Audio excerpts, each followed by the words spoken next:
Hey guys, welcome back to another episode on how to defend.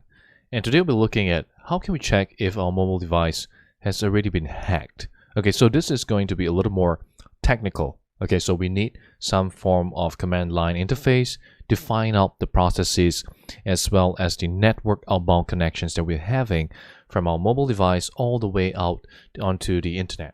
Okay, or into some hacking server that is in control of our mobile devices. So the first thing we want to do is, of course, I want to highlight over here. I have an Android device running on the left side of the screen, as you can see, and it can be the same for a physical Android device that you can do the same too. Okay, so you can go ahead and plug in your Android device into your computer system, which already has Android Debug Bridge running. So if you're not sure what is Android Debug Bridge, we have a video tutorial on that, so do check it out on the channel. So what we're going to do now is to actually go ahead and open up command prompt. Okay, so go ahead and open that up, and of course I'm going to zoom in a little more so it's easier for you to see.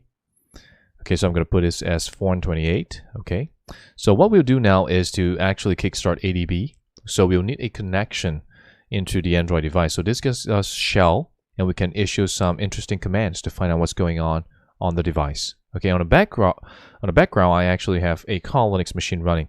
So we'll look at what's normal and what is abnormal. What are some of the indicators that your phone has already been compromised?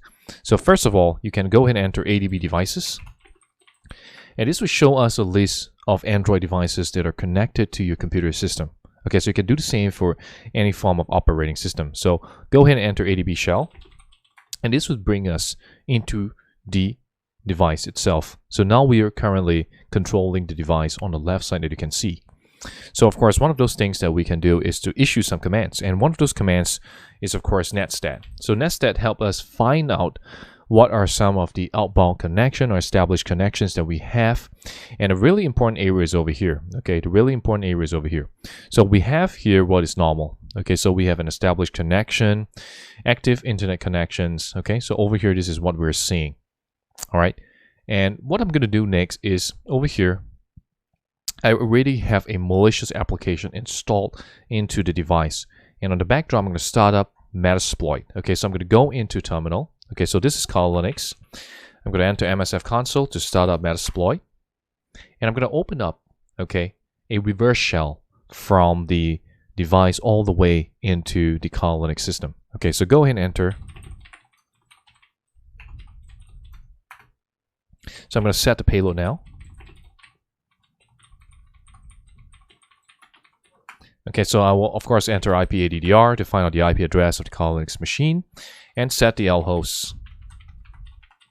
So of course in this case our IP address of our Kali Linux machine is 192.168.0.106. Go ahead and hit enter on that.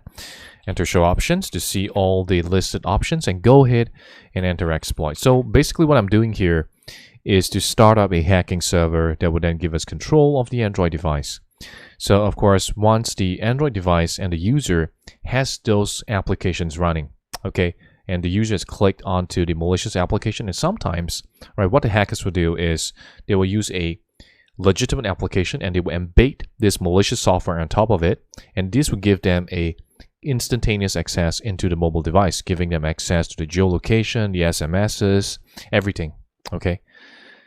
So over here what we're saying is that we have a L port of 4444 that's running. So it could be any other port numbers that hackers could be using to gain control of your device. All right.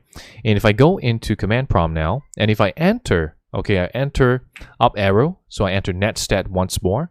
Let me just increase the font size so it's a little more easier for you to see to 36. Okay. So what I'll do next is again the same, issuing the same command, enter netstat. All right, and what we will see here, okay, if I scroll back up to the top again, all right, so unlike the earlier results that we gotten, all right, so going back to the top, we can see a foreign address, all right, of port 4444. Okay, so we see that there is a connection, all right, coming in from the device, okay. This is an outbound connection to a foreign address, and this is definitely something amiss, okay. So the other things we can look out for not just the network connection, which could be showing all the suspicious outbound connections. Okay, so why would a mobile device have such a connection outwards? Okay, so that's something to take note of, all right, as part of doing investigation whether a device has already been compromised. The second thing that we can take a look at is in terms, okay, of looking at the list of users, looking at the processes that are actually being run in the system. So you can enter top, all right, T-O-P, enter on that. And this will show us, okay, all the different processes that are actually running inside the Android device. In our case, okay, we have shell running, all right, and we have all this number of users over here. So we have root, we have system, we have U0, okay, and we have all these different users who are actually inside the environment right now. And of course, we have no idea what they're doing, right? So we're trying to investigate what's going on. So of course, I can go ahead and enter again, top, and we can see all the different information, all right, as well as the users, the processes they're running, and so on and so forth. So of course, on our case over here, okay, what we are seeing is that there are certain processes that shouldn't be there. There's certain processes that are suspicious. And of course, in our case, if I go back to Kali Linux and if I enter shell, all right, this means that the hacker is having a command line interface into the device, all right? And for example, if the hacker enter who am I, and they get the username over here. So we can see the username as U0_A134. Okay, so in our case, when we go back to command prompt, looking at the top, okay, we can see over here, okay, we have a user U0A134, and they have a shell. So if you think about it, all right, if you think about it from a mobile device perspective, why would a mobile device have a shell running? Why would a mobile device have a terminal running at all? Okay, so this is another big indicator that your device could have already been compromised and a hacker is interfacing at the shell level. Okay, so that can be another form of indicator of attack. Okay, next. And the final sharing is, of course, in terms of looking at PS. PS stands for processes they're running. So you can enter PS, okay, and this will list out all the processes inside the system. So I can enter PS-A, and we can see all of those different processes they're running inside the system. And of course, we're looking out again for certain processes that shouldn't be there. So for example, over here, okay, we have the common ones like com.android, and we have here com.metasploit.stage. So Metasploit, of course, is a hacking framework that we use, and we have done a lot of lectures and tutorials on it. So that is going to be one suspicious indicator. Okay, the other suspicious indicators are going to be shell. All right, shell is also another suspicious indicator if it is being run as a process inside your mobile device. Okay, so these are some of the processes and indicators of attacks that we can look at, or indicators of compromise that we can look at.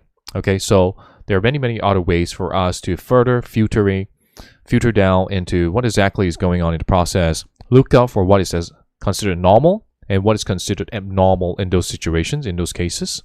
All right, and this is how we're able to detect when there is a cyber attack inside our system. Okay, so with that, I hope you've learned something valuable in today's tutorial. And if you like what you've just watched, remember to like, share, and subscribe to the channel so that you can be kept abreast of the latest cybersecurity tutorial. Thank you so much once again for watching.